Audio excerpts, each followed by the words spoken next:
பொதுச் செயலாளர் உதயமுருகன் அவர்களுக்கும் நான் இந்த நேரத்தில் நன்றி தெரிவிச்சாங்க. ஏன்னா இந்த திருமணத்திற்கு நான் வந்திருக்கக்கூடிய முதல் காரணம்னா நம்முடைய பொதுச் செயலாளர் அவர்கள் தான். கிட்டத்தட்ட 3 மாத காலமாக சட்டமன்றத்தில் முன்னாடி நான் சட்டமன்ற உறுப்பினராக இருந்தேன். அதன் பிறகு அமைச்சராக பொறுப்பேற்றேன். இப்படி பார்த்தீங்கன்னா பின்னாடி சீட் தான், 2 சீட் 2 ரூபா தள்ளி தான் உட்காந்துருக்கேன். அதன் பிறகு முதலமைச்சர் கழக தலைவர் அவர்கள் துணை முதலமைச்சர் என்ற பொறுப்பை கொடுக்கும்போது எல்லாரும் வாழ்த்துனாங்க. நம்முடைய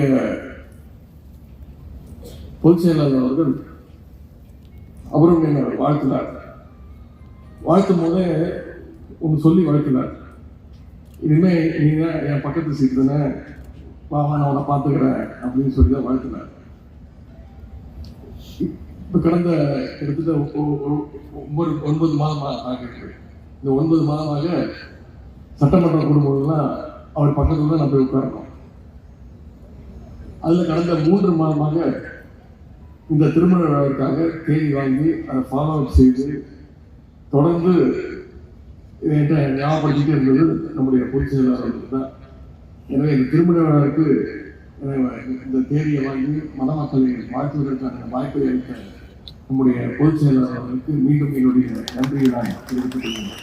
செய்திகளை உடனுக்குடன் தெரிந்து கொள்ள கீழ்கண்ட கேபிள் மற்றும் டிடிஹெச் நெட்வொர்க்குகளில் எம்நாடு செய்தி தொலைக்காட்சியை காணுங்கள். பாதகம் செய்பவரை கண்டால் நாம் பயம் கொள்ளலாகாது பாப்பா. மோதி மிதித்து விடு பாப்பா, அவர் முகத்தில் உமிழ்ந்து விடு பாப்பா.